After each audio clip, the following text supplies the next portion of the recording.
El tema que vamos a abordar esta semana y partecita de la próxima se le conoce como hidrostática y es la parte de la física que estudia a los fluidos en reposo o en estado estacionario.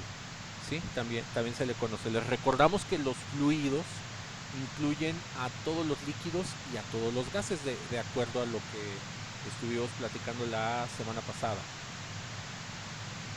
Entonces, hay los fluidos, como ustedes ya vieron, tienen muchas propiedades y por todas las y bueno, por cada propiedad podríamos ver una o varias fórmulas de, digamos, para hacer cálculos de viscosidad, para hacer cálculos de tensión superficial, hacer cálculos de adherencia o platicarles un poquito de para qué puede servir conocer o medir una fuerza de cohesión. Entonces, todas esas propiedades son muy interesantes, pero el objetivo de este curso es como no profundizar tanto y abarcar lo más posible la mayoría de los temas. Entonces vamos a empezar, o sea, lo que les comentaba, vamos a centrarnos en el tema de presión hidrostática, en el tema del principio de Pascal y el tema del principio de Arquímedes de la hidrostática. Y es muy importante que ustedes tengan en cuenta que estos no son todos los temas de hidrostática que existen. Hay toda una lista innumerable, empezando por las propiedades que vimos la semana pasada. Entonces, primera definición. La presión es la fuerza perpendicular por unidad de área sobre determinada superficie. Entonces, para poder hablar de presión es fundamental, es muy importante considerar que la fuerza haga un ángulo de 90 grados respecto a la superficie donde se está aplicando. Por ejemplo, si una fuerza es aplicada de manera, digamos, oblicua o de manera no perpendicular, a esto se le llama esfuerzo-tensión y solamente la componente que es vertical, acuérdense que ya aprendimos por ahí a descomponer los vectores, entonces solamente esta parte de la fuerza tiene que ver con la presión mediante o sea, solo la fuerza perpendicular tiene que ver con la presión, perdón, ahí me ando trabando, y la otra componente, que es una componente horizontal, que sería esta, vamos a ponerla mejor de otro color para no confundir, y la componente azul, pues bueno, contribuye a otro tipo de fenómenos de esfuerzos y tensiones, ¿sí? Pero estas fuerzas no las vamos a ver en este curso. Entonces, aquí presentamos la situación de dos bloques. Son idénticos los bloques, nada más que uno está ubicado de manera vertical, mientras que el otro está colocado de manera horizontal. Entonces, a pesar de que ambos bloques tienen el mismo peso, ¿sí? Su peso es idéntico. Profe, se escucha un poco bajo. Sale, ¿ya se escucha mejor? Sí. Sale, Sí, gracias. profe. Sí, Daniela. No, le respondí que sí, ya se Ah, escuchaba mejor. gracias, disculpa, no lo había entendido. Entonces, como los bloques tienen las mismas masas, van a tener los mismos pesos. Entonces, eso quiere decir que ambos bloques van a aplicar las mismas fuerzas, ¿sí? Sin embargo, como la superficie de contacto es diferente en ambos bloques, decimos que la presión de este bloque, este es el peso, para que no se confunda peso, este también es el peso. Entonces decimos que su presión, que la presión aplicada del lado izquierdo es más grande que la presión del lado derecho. Entonces a esta le vamos a llamar la presión 1 y a esta le vamos a llamar la presión 2. Entonces, alguien que nos quiera explicar por qué hay más presión en el caso de la izquierda que en el caso de la derecha, aunque ya conozco un poquito del tema. O sea, es la misma fuerza, la superficie de contacto es diferente, entonces eso hace que la presión del lado izquierdo sea más grande que la presión del lado derecho. Profe, no es porque en, bueno, en la que está de forma vertical se concentra en un punto más pequeño, mientras que en el otro se expande, o sea, está como que, sí, la masa está en un lugar más, Extendido. ajá. Perfecto. Esa es precisamente la explicación. Entonces, aunque podamos tener objetos del mismo peso o podamos aplicar las fuerzas de la misma manera, el aplicarlo de una o de otra forma puede llevarnos a resultados muy distintos, ¿sí? Entonces la fórmula de presión es esta: fuerza entre área. Entonces el área de contacto del lado izquierdo es más pequeña. Entonces lo que deben de tener en cuenta son estos dos enunciados: fuerzas grandes o áreas pequeñas producen grandes presiones. Fuerzas pequeñas o áreas grandes, como es el caso del lado derecho, producen poca presión, ¿sí? Y a esta definición de presión típicamente se le conoce en la literatura como presión mecánica. Entonces vamos a poner algunos ejemplos de cómo se puede aplicar un poquito de diseño en diferentes dispositivos para manejar presiones, ¿sí? Por ejemplo, esto que ustedes están viendo aquí es una vía de tren. Sí, es el perfil transversal de una vía de tren. Entonces, una vía de tren o cualquier riel, no necesariamente tiene que ser para un tren, se puede utilizar para diferentes tipos de vehículos, o uno de estos rieles típicamente se construye más largo en la parte inferior que en la parte superior. Y bueno, ¿cuál es la idea? O sea, un tren puede llegar a ser tan pesado que cuando pasa por cierto tipo de terreno de terracería, puede hundir las vías, ¿sí? Con muchísima facilidad.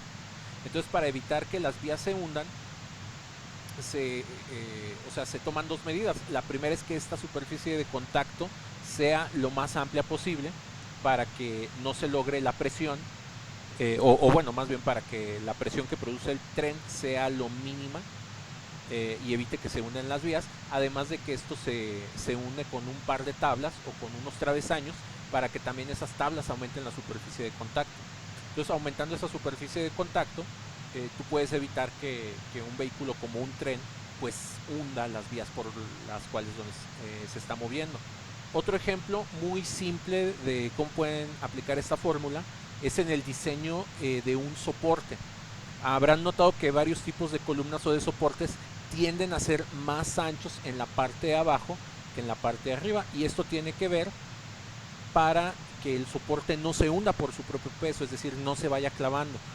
Un ejemplo indeseable que seguramente les habrá tocado ver, cuando sacan las sillas así de corona, las sillas como de playa que son así plásticas, que no se pueden mover. Si las sacaran alguna vez a un lugar donde había, no sé, mucha terracería o estaba lodoso o había pasto, pues bueno, después de un rato de estar sentados en las sillas se van clavando, ¿sí? Y eso es por el efecto de presión. Entonces, para evitar ese tipo de problemas, lo único que hay que hacer es ponerle un cartoncito en la parte de abajo de la pata de la silla, ¿sí? Caso contrario, si nosotros queremos, ¿cómo se llama? Clavar, queremos romper algo o penetrar un tejido, ¿sí? O producir daño sobre algún material, ¿qué es lo que tenemos que hacer? Tenemos que hacer que nuestro material tenga una punta, ¿sí? Entonces les apuesto que, por ejemplo, un ejemplo que pongo mucho cuando estamos en presencial, puedo tener un plumón de pintarrón y un clavo, ¿sí? O una aguja en lugar del clavo, todavía más extremo, una aguja. Entonces, si yo empiezo si yo golpeo el plumón con mi mano, pues bueno, todos sabemos que se escuchará algún ruido y no pasará nada. Pero si hago exactamente lo mismo con la aguja me la voy a clavar, a pesar de que aplico la misma fuerza. ¿Cuál es la diferencia? El área de contacto. Entonces, cuando tú minimizas el área de contacto, aumentas mucho la presión. Y pues bueno, el ejemplo por excelencia es el diseño de las puntas o, por ejemplo, de un cuchillo, ¿sí? El proceso, por ejemplo, de afilar un cuchillo tiene que ver con disminuir lo más posible su área de contacto. Entonces, entre más pequeña sea esta área, el cuchillo va a cortar con mayor facilidad, aplicando la misma fuerza. El caso más extremo de un diseño como estos viene a ser un bisturí. Ahí, cuando les toque manejar un bisturí o sacar una hoja de bisturí, deben ser bien cuidadosos. El bisturí corta la piel como si fuera mantequilla, y un bisturí es bastante costoso por el filo que tiene. O sea, necesita tener un acabado muy muy fino, un acabado muy con muy poca superficie de contacto, y pues bueno, esto puede maximizar el corte o el daño. Otro ejemplo, cuando se cortan con una hoja de papel, O sea, no necesitan mucha fuerza para que el papel pueda reventar la piel. Entonces, estos son ejemplos simples de cómo es que funciona esta fuerza, de cómo es que funciona esta fórmula. Entonces, para lograr las presiones altas, no, lo más importante no es la fuerza aplicada, lo más importante es el área de contacto, ¿sí? Y pues bueno, aquí les ponemos algunos diseños de traves, travesaños, de soportes. Habrán visto en alguna ocasión que ciertos ladrillos tienen este tipo de estructura en forma de T y tiene que ver para distribuir las presiones y evitar que este tipo de ladrillos o de construcciones se hundan en el suelo, ¿sí? Entonces es un principio bastante sencillo y muy fácil de entender. Las unidades de la presión son los pascales, ¿sí? Entonces en el sistema internacional la fuerza la medimos en newtons, el área se mide en metros cuadrados. Entonces estas unidades típicamente se sustituyen por una P mayúscula y una A minúscula. Se llaman pascales y sirven para representar todo esto de por acá. Entonces, cuando les den los datos de los problemas o de las fórmulas en pascales, estamos en sistema internacional. Si no estamos en sistema internacional, pues bueno, tendremos que hacer las correspondientes transformaciones. Aquí, para proseguir, vamos a hacer este par de ejercicios que son bastante simples. Entonces, el primero dice: sobre un líquido encerrado en un recipiente se aplica una magnitud de 60 newtons mediante un pistón de área igual a 0.01 metros cuadrados, y nos piden calcular la presión. Entonces, no es indispensable en este tipo de ejercicios, pero sí se vuelve muy útil que en ocasiones hagan algún dibujo o alguna representación esquemática. Entonces, este es el área de contacto y tenemos una fuerza bajando el pistón. Entonces vamos a calcular la presión. Entonces estos problemas son bastante sencillos. La fórmula ya la presentamos. Presión es igual a fuerza sobre área. La fuerza ya está en newtons, el área ya se encuentra en metros cuadrados. Entonces directamente se puede sustituir. Entonces 60 newtons entre 0. Esto se está trabando. Así se trabó mi editor de cosas. Ah, no, creo que ya quiso. No, como que anda feo mi... Creo que ya se dejó. Ahí está.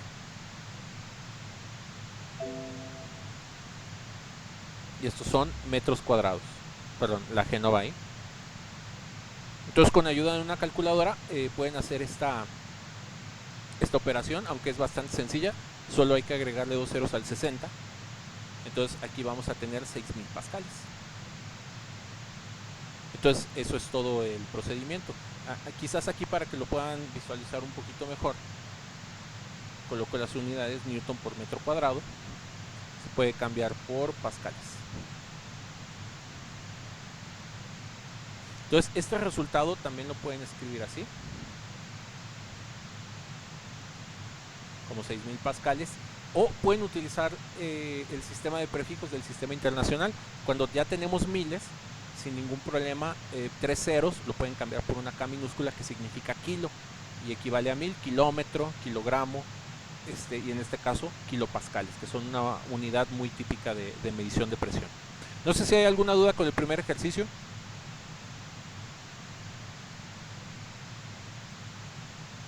Profe. No. Sale, entonces avanzamos con el segundo. O sea, esto es muy básico, y este es al nivel que quiero que se les quede el conocimiento. O sea, si aprenden bien esto así, se les queda para toda la vida, y los problemas más complicados pues los podemos ir abordando, ¿no? Luego, calcular la magnitud de la fuerza que debe aplicarse sobre un área de 0.3 metros cuadrados para existir una presión de 420 pascales, ¿sí? Entonces aquí lo que nos pide es calcular la fuerza. Entonces el despeje de la fuerza es simplemente presión por área. Ya aquí se encuentra todo en las unidades deseadas. Vamos a tener 420 newton por metro cuadrado, o también pascales, como ustedes lo prefieran ver. Y esto va multiplicado por el área, que es de 0.3 metros cuadrados. el metro cuadrado de aquí con el metro cuadrado de por acá se cancela, y en su calculadora hay que hacer 420 por punto 3, que nos va a dar 126 newtons. Entonces son problemas muy sencillos, muy elementales. En este caso pues aquí no fue necesario ningún tipo de dibujo o ilustración. Entonces, principal precaución de esa fórmula, pues ya saben, las unidades, ¿no? Para que no vaya a haber ahí problemas. Ahora vamos a definir otra presión que es un poquito diferente, ¿sí? Aunque respeta los mismos principios. Se le conoce como presión hidrostática. La presión de por acá, les recuerdo, se llama presión mecánica, ¿sí? Si se fijan, todo esto tiene que ver con, digamos, con dispositivos mecánicos o problemas de estática, que bueno, eso se ve hasta temas selectos de física 1. Pero las presiones de por acá tienen que ver completamente con las que ejercen los fluidos, ¿sí? Entonces la presión hidrostática es cualquier presión que genera un fluido tanto en las paredes como en el fondo de los recipientes que los contienen. Aquí hay que recordar una cosa bien importante. Habíamos dicho que la definición de un fluido es cualquier sustancia incapaz de mantener su forma. Entonces, para ustedes contener un fluido necesitan forzosamente un recipiente, ¿sí? Entonces, la superficie de contacto es la superficie del fluido en el recipiente, y en este caso la presión que ejerce el fluido tendrá que ver con la presión que ustedes ejerzan sobre el gas o el líquido según sea el caso, e incluso tiene que ver con el propio peso del fluido, ¿sí? Entonces, en general se puede considerar que el único lugar donde verdaderamente existe una presión igual a cero es el vacío del espacio, ¿sí?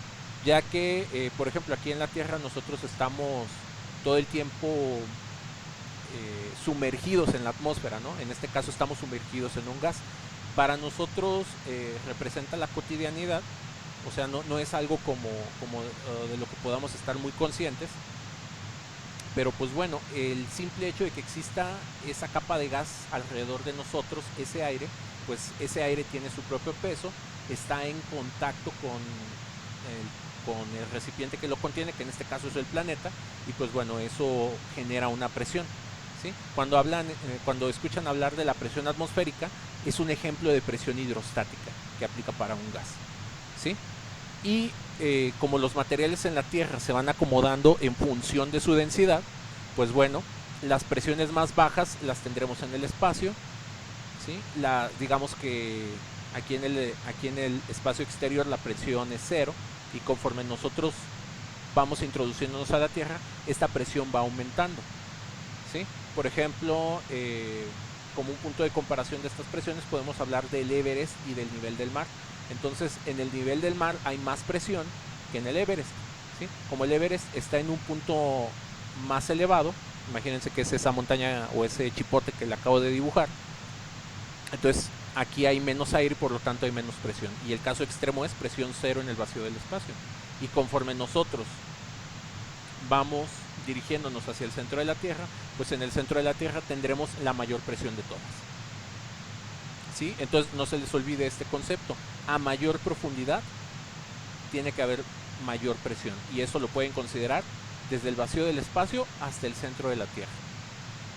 La explicación de por qué se generan estas fuerzas, ¿sí?, tiene que ver con el movimiento cinético de las moléculas. Por ejemplo, tratándose de un gas, ya les habíamos platicado que en un gas no hay fuerzas de cohesión. Entonces pueden imaginar como un montón de pelotitas que no se atraen ni se repelen entre ellas y están rebotando todo el tiempo. Entonces, si ustedes llenan un recipiente, como puede ser esta caja, con un gas, pues hagan de cuenta que este gas todo el tiempo está, las pelotitas que conforman al gas, pues está rebotando por todas partes, y cada vez que rebotan sobre las paredes ejercen una fuerza muy muy pequeñita, ¿sí? Pero bueno, como se tratan de muchísimas moléculas, pues bueno, un montón de moléculas pequeñitas que ejercen fuerzas pequeñitas cuando se combinan, pues bueno, a la hora de la hora la fuerza que se ejerce sobre las paredes ya no es tan pequeña, ¿sí? Entonces esta fuerza se divide entre el área superficial del contenedor y pueden obtener la presión. Entonces esta es una manera de hacerlo mediante la teoría cinética. Entonces esto es a nivel conceptual, no se crean que les vamos a poner un problema de estos. Por ejemplo, en el caso de un líquido, pues nada más son más pelotitas y esas pelotitas están más juntas, pero es precisamente la misma idea. Ahora, como nos encontramos en una atmósfera, como bien lo estamos explicando de esta parte, intrínsecamente siempre tenemos una presión constante alrededor de nosotros. Entonces, se puede hablar en general de tres tipos de presiones cuando nos referimos a las presiones hidrostáticas, ya sea de los líquidos, ya sea de la atmósfera, de los gases, y podemos tener combinaciones de líquidos con gases. Se le denomina presión absoluta al valor de la presión cuyas contribuciones tienen que ver con el valor de todo. Entonces, para conocer la presión absoluta, nuestro punto de referencia es el vacío del espacio. Luego, esa presión absoluta se divide en dos secciones. La primera sección es la presión atmosférica. ¿Sí? Esta presión atmosférica tiene que ver con la presión hidrostática que acabamos de explicar. Y, por ejemplo, ya cuando estamos aquí en el planeta Tierra, podemos generar presiones adicionales, como por ejemplo las de las cajas o los dispositivos mecánicos que les colocamos por acá. Entonces, a este tipo de presiones le llamamos presión relativa. Un ejemplo muy típico de presiones relativas es cuando ustedes le ponen aire a las llantas del coche. Normalmente ustedes llegan diciendo algo como tipo, ponme a 30 las llantas. Entonces, ese número que les dan en las gasolineras son 30 libras por pulgada. O las llamamos más comúnmente como las PSI. Entonces este es un ejemplo de manómetro. Cuando ustedes le ponen aire a las llantas, pues bueno, hay dos presiones. Está la presión atmosférica que tiene que vencer la llanta para lograr inflarse, y está la propia presión interna de la llanta. Entonces, a esto es a lo que le llamamos presión relativa, que medimos con dispositivos como estos que se conocen como manómetros.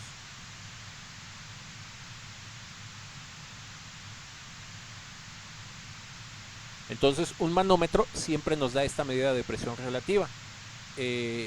Tenemos la presión atmosférica, que podemos medir de otras maneras. También se puede medir a través de un manómetro, nada más que el proceso es sutilmente diferente. Y le llamamos presión total o presión absoluta a la combinación de estas dos. Entonces, cuando se diseña un manómetro y ustedes quieren la presión absoluta, pues bueno, hay que estar restando o quitando la presión atmosférica. Hay muchas maneras de medir a la presión.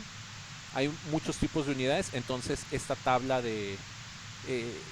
una tabla de unidades de cómo pueden pasar de una equivalencia a la otra. Se mide en atmósferas, en bar, en kilogramos fuerza sobre centímetro cuadrado, en libras por pulgada cuadrada, esta es la unidad de las llanteras, milímetros de mercurio, pascales, que es el sistema internacional, y en pulgadas de agua, ¿sí? Entonces, las unidades que más se utilizan son los pascales, y bajo ciertos contextos, las atmósferas o los milímetros de mercurio, ¿sí? Y en la cuestión industrial, para ciertos aspectos dominan este tipo de unidades.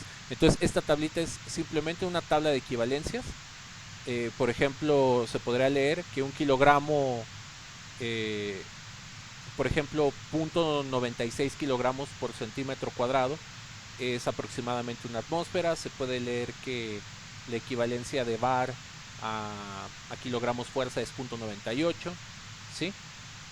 Entonces es bastante sencilla de entender esta tablita y va a ayudar ahí a resolver distintos problemas. Entonces, esta clase se termina ¿a qué horas? A las 3:40, ¿no? Entonces vamos a hacer una cosa.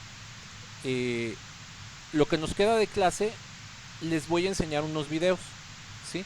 Para que vean cómo funcionan estos conceptos de presión. Y este video quiero que sea el último que veamos. Entonces, para empezar, vamos a ver and it's part of the Year 9 Science curriculum. Is what we're going to do is we're going to be heating up a little bit of water at the bottom, and as we heat the water up, it changes phase from liquid to gas, and that gas fills that space, and all of the inside gets really hot. And then what we're going to do is we're going to switch the gas off, and we're going to close the lid, and we're going to put the hose pipe on, and what should happen is that because the volume expanded when it was hot, and then it changes back from water vapor to water liquid, it's going to create a whole lot of, it needs less space, and it won't be able y to suck empiezan a air in calentar because el barril de the lid una is going to manera be on, considerable. and then it's going to collapse in. So I think we're pretty close to being there. So maybe Mr. Hodgson and Briscoe can disconnect the gas out.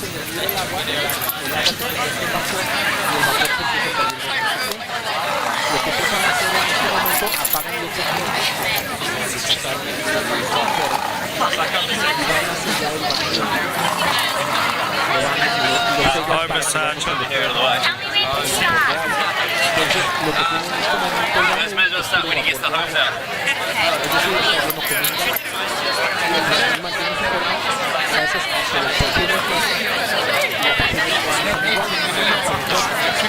lo que van a empezar a hacer en este momento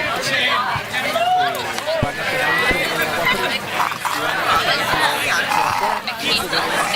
van a empezar a tirar la tercera como ya no va a haber más adentro, va a desaparecer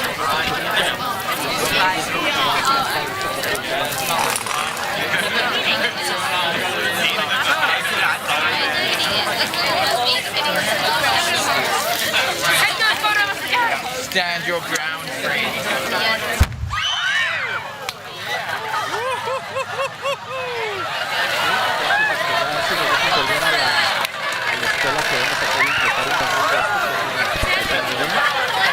el mismo experimento se puede hacer con una lata de refresco. De hecho, es una de las opciones de proyecto que probablemente tendrán que ir haciendo. Entonces, la presión de la atmósfera, o sea, es muy potente, es muy alta, pero como nosotros que estamos todo el tiempo inmersos en agua, no concientizamos. Si desapareciera, otro ejemplo que podemos poner de estos casos extremos es la famosa caricatura de cuando mandan al astronauta al espacio y le quitan el casco y le empieza a crecer la cabeza hasta que le explota. O sea, eso no es ningún, digamos, no es ninguna ficción o ninguna, ¿cómo decirlo? O ninguna caricatura.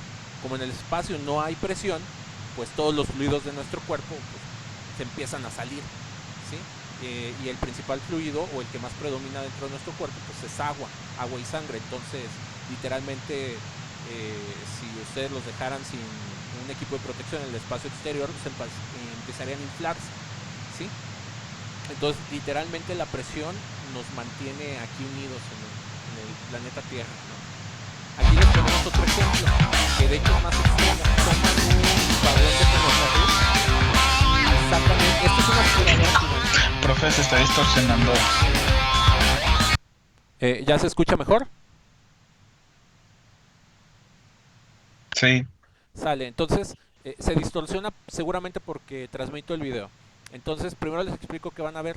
Ese camión que vieron pasar es una aspiradora gigante. ¿Sí? Se utiliza como una bomba, se puede utilizar como bomba de agua o para generar vacíos altos que bueno, pueden ser requeridos para distintos fines.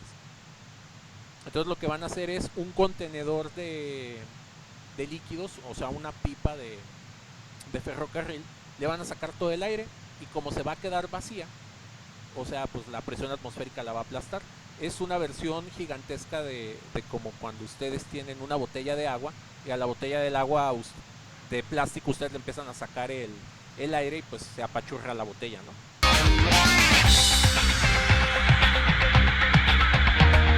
Entonces lo único que están haciendo es sacarle el aire para que la atmósfera aplaste el vagón.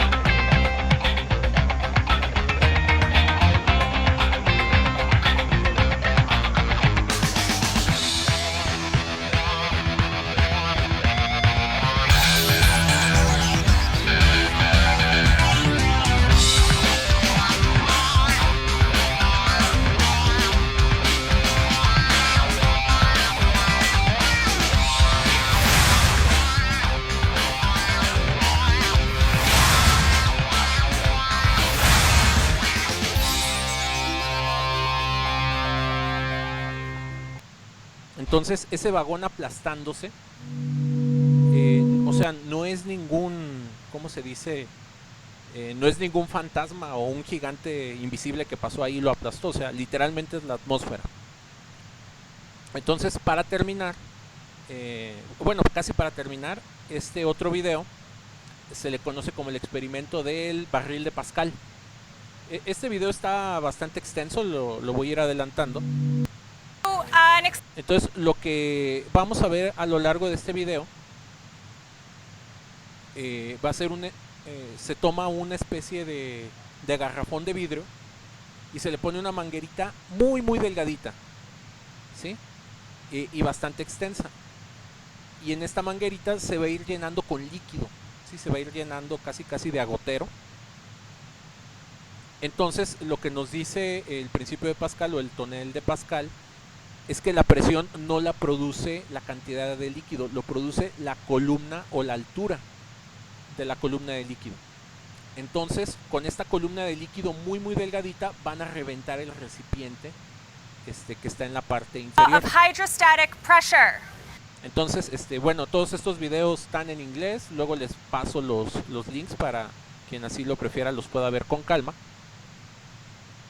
Entonces, a lo largo del experimento van explicando todo esto que les estoy contando, ¿sí? Y bueno, lo que van a hacer es a este recipiente de 50 litros, es un garrafón de 50 litros de vidrio, le van a agregar 1 litro de agua, pero en columna. O sea, el litro de agua no es que se lo vayan a agregar aquí, sino que va a quedar una columna muy muy alta y muy angosta de líquido que va a contener exactamente 1 litro. Y ese litro va a reventar todo el recipiente de 50. Entonces, el experimento, bueno, aquí les van explicando un par de cosas que vamos a ver nosotros más adelante, ¿sí? Que entre mayor profundidad, como lo decíamos en las diapositivas anteriores, pues bueno, el aumento de la presión empieza a ser considerable. Y bueno, para hacer este experimento, pues en realidad es muy complicado porque tienen que colocar este litro de líquido en esa manguera muy delgadita y bueno, hacerlo con una jeringa pues es bastante entretenido y complicado. Aquí a lo largo del video les explican algunas aplicaciones de la hidrostática, como es el diseño de presas, ¿sí? Por ejemplo, si ven una presa por la parte de abajo, se darán cuenta que entre más profunda es la presa, le tienen que poner un mayor soporte. Esta estructura ustedes la habrán visto en el Parque Metropolitano, ¿sí? Que es una cortina bastante inclinada y bueno, eso es para soportar toda la presión de agua. ¿Por qué? Porque a mayor profundidad la presión se vuelve extremadamente considerable. Si ustedes mantenieran el grueso de la pared se reventaría fácilmente en la parte más baja. Entonces estos son algunos otros ejemplos de presión. Y bueno, estas son las fuerzas que actuarían, son mayores, son más considerables a mayor profundidad. Y pues bueno, el resto del video les explican cómo se rompieron la cabeza para hacer el experimento. Les cuentan un poquito del experimento original, que se dice que Pascal fabricó ahí un tubo lo suficientemente extenso y le iba colocando agua desde lo más alto posible a un tonel en la parte baja, y la presión llegaba a ser tan alta que este tonel explotaba, reventaba por completo, justo como lo van a ver aquí. Entonces ahí llena al borde ¿cómo se llama? El garrafón, y empieza a hacer la conexión de las mangueritas y de los empaques para que no se le escape el agua. La mayoría tardan un par de horas en hacer el experimento, porque les digo que estar colocando el líquido y que no se formen burbujas, por ejemplo aquí se ve cómo se hace una burbuja, ocasiona muchos problemas, y para que funcione bien pues tiene que ir entrando el agua. Luego el agua se les regresa, o sea, está tardado, está pesado, pero si se va rellenando bien el tubito, la manguerita con agua, se llega al efecto deseado. Por ejemplo, la presión llega a ser tan alta de las mangueritas que luego esto se bota, ¿sí? Por la enorme columna de líquido. Entonces, a aquellos que les interesan las áreas como la construcción, ingeniería civil, el diseño de tuberías, ahí andarle haciendo al ingeniero hidráulico, o sea, no se crean que son enchiladas poner unos tubitos ahí en la azotea para que tengan agua. Algo mal diseñado hasta puede llegar a ser peligroso. Y pues bueno, aquí ya el experimento empieza a correr con éxito, van llenando la manguera de agua, y aquí se ve en el manómetro cómo empieza a aumentar la presión debido a la columna de agua. ¿Cuál es el factor más importante? La altura. Y pues bueno, ahí se los ponen en cámara lenta cómo se logra el efecto del tonel de Pascal. Entonces ahí a los que les interese van a poder ver con calma esos videos. Y pues bueno, esto lo vemos en la siguiente clase. Y ya lo último que les voy a dejar, o sea, el video de este video, dejen copiar el link, o bueno, mejor me salgo de la presentación. Este link se los voy a copiar, por favor véanlo ustedes. No quiero yo proyectárselos porque o sea, se va a ver mal, se va a ver muy chafa. Entonces lo que queda de la clase, que ya es nada, entren a ver el video, está bastante cortito, tiene subtítulos en español, pónganselos y véanlo con calma. Incluso podemos dar unos minutos la siguiente hora para que empiecen viendo este video. Y este video explica en gran detalle cómo es que se inventó el manómetro, cómo es que lo inventa Torricelli y cómo es que funciona uno. Entonces la clase la dejo hasta aquí, nos quedan 5 minutos. El tiempo que nos queda lo utilizamos para dudas, o el que guste retirarse lo puede hacer a partir de este momento, para que no lleguen correteados a su titularidad. No sé si haya comentarios o dudas.